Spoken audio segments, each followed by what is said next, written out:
This video will show you how to scan and time a mass start. So just to familiarise yourself with the different pieces of equipment, this may have been in a previous video, but just to remind you in case you're just watching this one. You have two devices which look exactly the same. I've put a rubber band over one just for the purpose of this, just to distinguish the two. Okay, so you have a timer and you have a scanner. The scanner will obviously show the red line, okay, and the timer will obviously not have an infrared because that's not its role. The role is obviously as a timer. Okay, then you have your athlete ID, which I have made as a reusable one, not a throwaway one. They're given to the athletes when they register. Okay, then you have a position card, and a position card is does what it says on the tin. Is the position at which that person finishes, which they get given when they finish. Okay, so the first important thing is that we start the race properly and we use the time. Now the timer will make an upwards tone, like you will hear shortly. That means that the trigger has been pressed and that it is ready. As soon as I press the button now, that will signify the start of the race. Okay, now the race has started. Now we're just going to, for the purpose of today, we're just going to say it's a short race. Okay, now as the people come in, as they finish, obviously then click each time they finish to signify their time. Four runners, so 4 clicks. You then hold the button down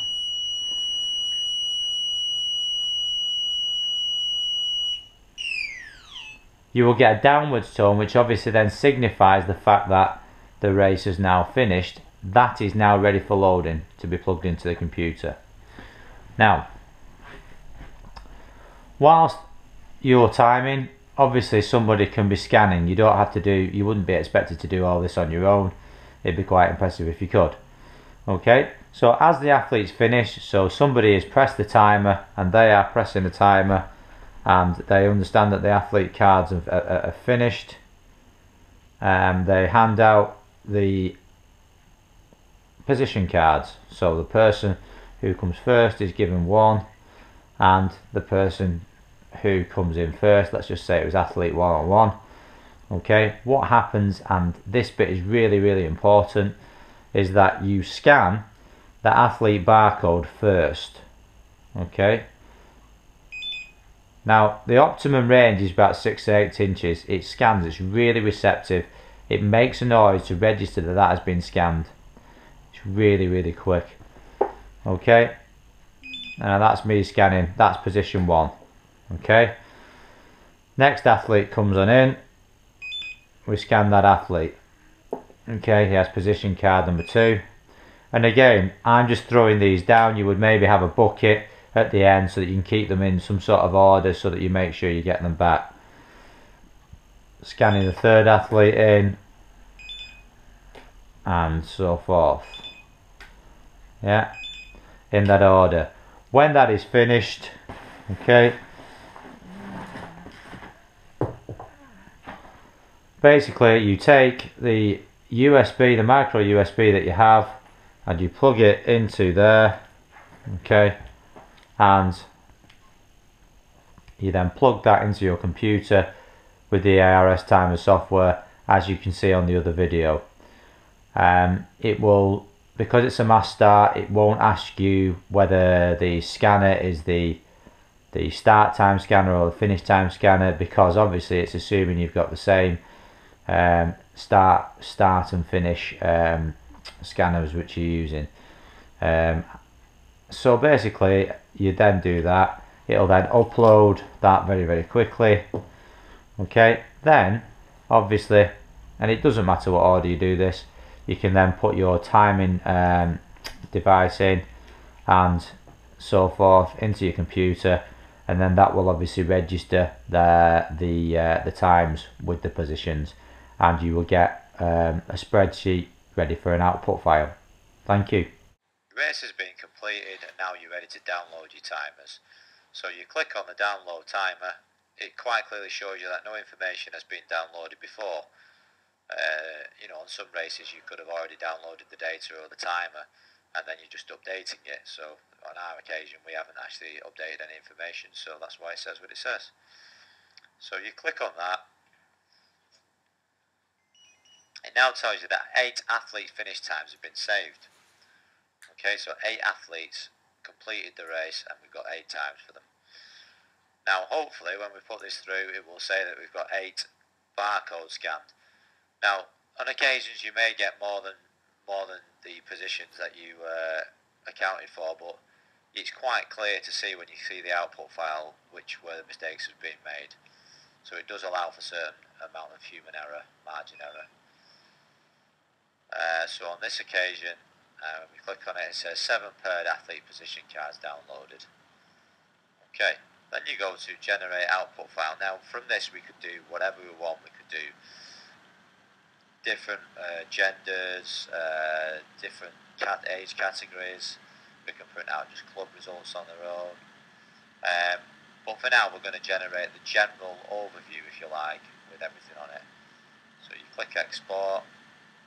Yeah, we called it Hill Challenge 6. And the results have now been generated. You go to where they've been generated, which in our case is here. It says Hill Challenge 6 and we click onto it, and basically what we can see now is we can actually see that it's very obvious that Alex, because he's not been given an actual, is the person that's actually been missed off. So that's why we showed you that. It's now obvious, so all you need to do is just drag up Alex onto there and his times. So he had a time but he didn't have a scan, that's why we showed it here, and then that would fill in all the gaps that you need to do on that. Okay, so it's pretty obvious when you do make a mistake how it's easy to rectify it, and that's the only reason I showed you that. Okay, so as long as we then just make sure that we put that in. All that at the bottom of the screen, that's just me telling me that we've been working too hard and the battery's going. Yeah, just drag and drop all these details in there. Now, I've created my own particular results file, if you like. Now, that might be just fine for you, but for me, I want specific things from it. So what I do is I'm going to take all that data there that I've got. Okay, I don't need their email address because that's not important in terms of what I'm trying to do. And I'm going to copy that, and I can now copy it into a formalised table. Now there is guidance here that tells you what to do, but it really is simple. It literally says paste in here A2. So I then paste that across. Okay. Any sort of problems and issues where it's not quite gone across, you just move it across. You can see position, athlete, surname, time elapsed, yeah. And I'll go into my results, and now it's giving me a more sort of formalised version, if you like, of my results, so I can analyse the data, I can give out the information. It makes all your prize giving just way quicker. Makes you be able to be inventive with those as well. You know, if that person's not here, then you can quite quickly see the next person on the list because you've got the ranking. Okay, so that person's ranking, sort of like senior male 4, senior male 5, that was the first person female. You know, the sky's your limit with it. You know, it would then all pull through. So what's happened is, okay, I've now set this up so that it pulls through and it gives me my 3 overall positions of the top 3 males. Okay, I go down at that age category, then the top 3 age categories of only a small race, and then the M65 details there. So it's all there, so it's pulled through, and then all you do is print out the particular areas that you want. That allows the club runners to take that information back to the clubs, and basically it just gives everybody a few more details and a bit more feedback on how they're performing. I know some people don't want that, but I think most of them do genuinely want to know where we've come, but also in relation to the other competitors